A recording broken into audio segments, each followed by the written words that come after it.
Alright, welcome back to the next video in our PC12 comparison series. Alright, in this video, we're gonna be going through the before starting engine procedure.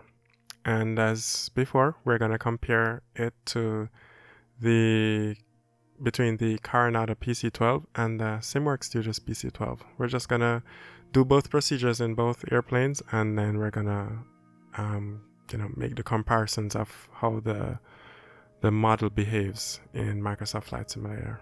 All right, so let's set our location, and then we're gonna go through the Carenado PC12 first. So, all right. So I'm just gonna skip through this part and just set up do the pre-flight stuff before. So I'm just gonna speed through this. You're gonna have a good time, not waiting. All right, so let's now continue with the before starting engine procedure. All right, so pre-flight inspection completed. Seatbelts adjusted and locked. Yep. Seats adjusted and locked, sorry. Seatbelts fastened. Battery 1 and 2 on. Okay. So let's see what's gonna happen now. So battery 1. Okay, so the light goes out. And then we have 78 amps pulling from battery 1. And then battery 2. Okay, so battery 1 now goes to 0 and battery 2 goes to 78 amps. Alright, and the light goes out as well. Alright, let's go. Overhead panel voltmeter, check 24 volt DC minimum. Okay, so we have a minimum of 24 volts. Both indicators if second battery installed. Yep, so both indicators, that's right. External power if available, check 28 volt DC. Alright, so we're not going to use the external power. We can add that to the aircraft or plug it into the aircraft by using the tablet, but we're not going to do that.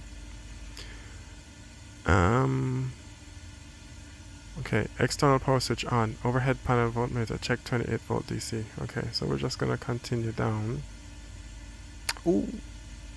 Uh-oh. Oh. Okay. Wow, lost our spot. Okay, yeah. So note, the external power control unit on the aircraft will disconnect the EPU if the output voltage is above 29.5 or below 23 volt DC. Landing gear, 3 greens, check. Okay. So, yeah. So now that we are on battery power, we can actually see the status of the landing gear. So that's 3 greens, okay. Fuel contents, check equal both left and right levels. Okay, so now that we're looking, yep, they're both equal. Okay. So we didn't have to do anything to see this level. Just take note of that. Fuel pump, left hand switch on. Check for audible operation. Okay, on and auto. Okay, alright, so this is going to be a little bit of a difference. Look at the panel here. Alright, you can see that it's the left and right fuel pumps are green. They're showing a green here, right? I think this is an incorrect representation of what's supposed to actually happen, and I think SimWorks Studios has it better. But these lights should be extinguished when it's in auto and we just have the batteries running. But if I hit this, the pump is now running, but because I switched it to on, right? But the light extinguishes, which is the reverse. So that's a difference. And if we do that to the right hand pump, yep, the same thing happens. Alright, so I'm going to leave it in auto. Alright. And we did not hear any audible operation. You can't hear the pumps running in the Carenado.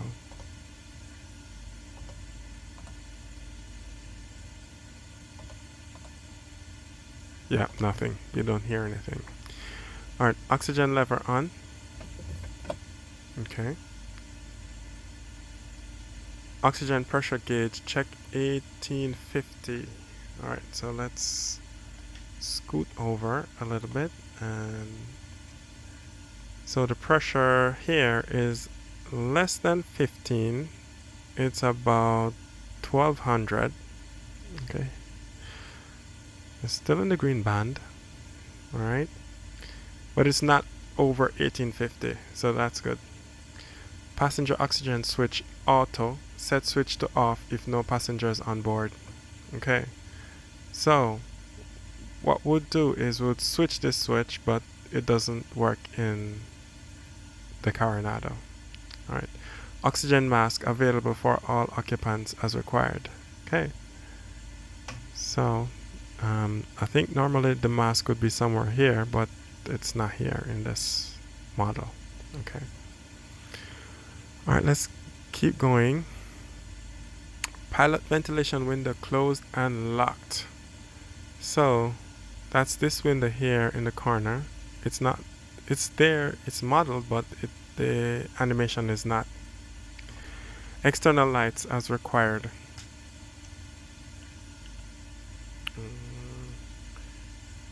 Okay. Okay. Alright, so here I guess we would turn on the nav lights. Okay, so the amperage now drops down to 27.4. Okay, that's interesting. Alright, avoid prolonged use of the beacon and logo lights if installed, as this can cause a decrease in battery power and affect the engine starting. Okay. Alright, and then we'll go to the engine start, but we're gonna just leave that to the next video. Let's just take note of what's on so we can see the engine information system panel. We can see that our navigation or avionics is on. Even though our avionics bus is off, I'm not sure if it just only powers this. Maybe this is on a different bus. I don't know. Yeah, we're consuming 27 amps from both batteries, and the battery is draining really fast. We're already at 24.1. Okay. Alright, so, alright, now let's go take a look at the SimWorks Studios. Alright, I think that's it. I think everything else is normally in the default position, so let's continue. Okay, so pre-flight inspection complete. Seats adjusted and locked. Seat belts fastened. Battery 1 switch on. Okay, let's do that. Okay, so a bunch of lights went out. Alright, and now we're consuming negative 39 amps. Okay. Okay, on battery 1, let's go battery 2 switch on if second battery installed. Okay, so a similar behavior where the load fully transfers to the second battery. Let's monitor this and see if it will equalize. But it's only pulling 39 amps. I think the Carenado was more like 70 amps and it was in the positive. So I guess it should have been reversed. Alright, let's go next. Overhead panel voltmeter, check 24 volt DC minimum. Okay, we have 25.4. Okay, yeah, and see, it now splits it between both batteries. Interesting. External power if available. Okay, so it's not available, so let's continue. Alright, so then it says the power control unit on the aircraft will disconnect the EPU if the output voltage is above 29.5 or below 23 volt DC. Landing gear, check 3 green. Yes, there is.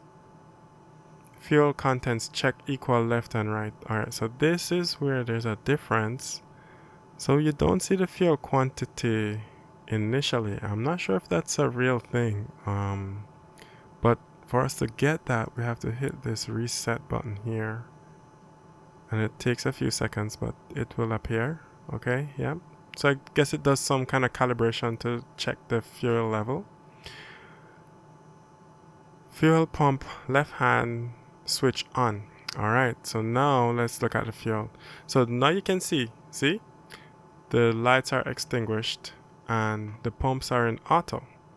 So I guess the pumps are not running while we're underground, just powered by the batteries, as it's in auto. But if we hit this switch, listen closely. And voila. See? Now we see that the left hand pump is running. So I think Carenado has it wrong. Okay. And you can see we're drawing a different amount of current. So that's 2 amps per pump. Wow. Let's try an experiment. If we run both pumps. Yeah. Okay, so the logic is sound. Alright. Okay. So that's good. Oxygen lever on. Okay. Okay, good. And then we're gonna check the oxygen pressure. Right, so that's closer to 15, 16, 17, 18, 19. So it's right on 18, is it? 1, 5, 6, 7, 8. Yeah, it's right on 1850. Right, so it's right at the max pressure. PSI oxygen switch auto. Set switch to off if no passengers on board. Okay, so what I'm going to do, the test really is to flip this switch to on. And then we're going to check over here. The light illuminates, and then we're going to set it to auto. So that double checks that circuit is working. Alright. So that was not modeled in the Carenado. So that's why we could not do that check. Oxygen mask available for all occupants as required. Okay, let me see if it's in this one. Yep. So our oxygen mask is right here for the pilot, right? And the co-pilot has hers on the other side of her over there, I believe. Okay, so continuing down, pilot ventilation window closed and locked. So in this one, it is modeled. Listen.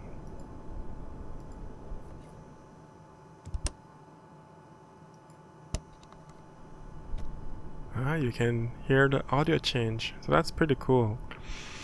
And external lights as required. So this is where I would turn on the nav lights. Okay. So yeah, so that ends the before engine start checklist for both the Carenado PC12 and the SimWorks Studios. So there were a couple of differences, and yeah, it's interesting to see how the different developers take on the challenge of building the PC12. Alright, leave your comments below, what you think, and if you see something interesting you want me to check out, just leave a note and I'll try my best. Alright guys, thank you for watching and see you in the next video.